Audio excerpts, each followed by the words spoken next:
বন্ধুরা, আজ আমি ঠাকুর শ্রীরামকৃষ্ণের কিছু অমৃত কথা পাঠ করব। ঠাকুর শ্রীরামকৃষ্ণ একটু দুপুরে বিশ্রাম করছেন। মাস্টার কাছে বসে আছেন। এমন সময় শ্যাম ডাক্তার ও আরও কয়েকটি লোক এসে উপস্থিত হলেন। ঠাকুর শ্রীরামকৃষ্ণ উঠে বসলেন ও কথা বলতে লাগলেন। ঠাকুর বলছেন, কর্ম যে বরাবরই করতে হয় তা নয়। ঈশ্বর লাভ হলে আর কর্ম থাকে না।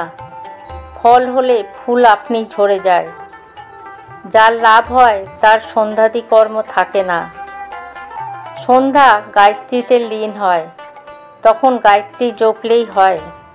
আর গায়ত্রী ওঙ্কারে লয় হয়, তখন গায়ত্রীও বলতে হয় না, তখন শুধু ওং বললেই হয়। সন্ধ্যাদি কর্ম কতদিন?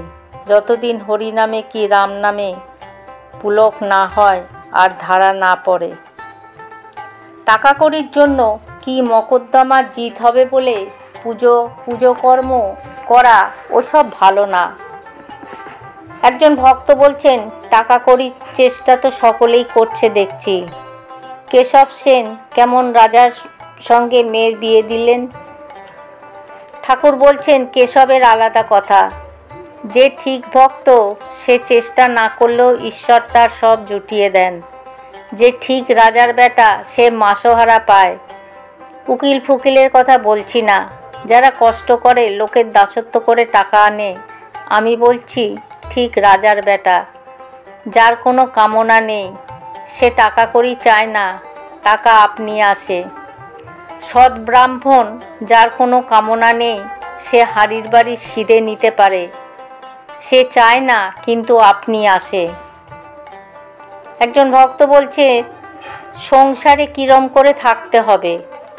শ্রীরামকৃষ্ণ বলছেন, পাকাল মাছের মতো থাকবে। সংসার থেকে তফাতে গিয়ে নির্জনে ঈশ্বর চিন্তা মাঝে মাঝে করলে তাতে ভক্তি জন্মে। তখন নির্লিপ্ত হয়ে থাকতে পারবে। পাক আছে, পাকের ভিতরেই থাকতে হবে, তবু গায়ে পাক লাগে না।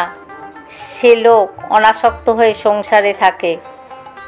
ঠাকুর দেখছেন, মণি বসে এক মনে সমস্ত শুনছেন।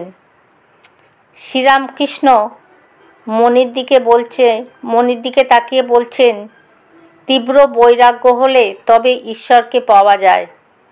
যার তীব্র বৈরাগ্য হয় তার বোধ হয় সংসার দাবানল জ্বলছে, মাক ছেলেকে দেখে যেন পাতকুয়া। সেরকম বৈরাগ্য যদি ঠিক হয় তাহলে বাড়ি ত্যাগ হয়ে পড়ে।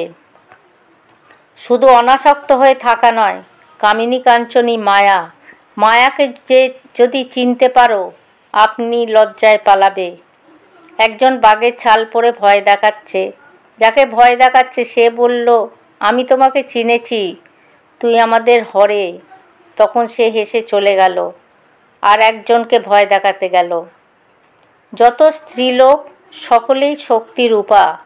সেই আদ্যাশক্তি স্ত্রী হয়ে স্ত্রীরূপ ধরে রয়েছেন। রামকে নারদ স্তব করছেন, হে রাম, যত পুরুষ সব তুমি।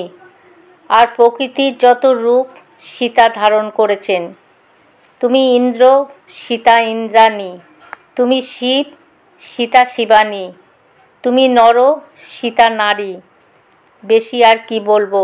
যেখানে পুরুষ সেখানে তুমি, যেখানে স্ত্রী সেখানে সীতা। ভক্তদের বলছেন, ঠাকুর, মনে করলেই ত্যাগ করা যায় না।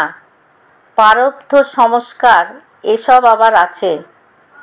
একজন রাজাকে একজন যোগী বলল, তুমি আমার কাছে বসে থেকে ভগবানের চিন্তা করো। রাজা বলল, সে আমার এখন হবে না। আমি এখন থাকতে পারবো না, কিন্তু আমার এখনো ভোগ আছে। এ বনে যদি থাকি হয়তো বনে একটা রাজ্য হয়ে যাবে। আমার এখনো অনেক ভোগ আছে। নটবর পাজার যখন ছেলে মানুষ এই বাগানে গরু চড়াতো, তার কিন্তু অনেক ভোগ ছিল। তাই এখন রেডির কল করে অনেক টাকা করেছে। আলমবাজারে রেডির কলের ব্যবসা খুলে ফেলেছে। বন্ধুরা, আজ আমি এখানেই পাঠ শেষ করলাম। জয় ঠাকুর, জয় মা।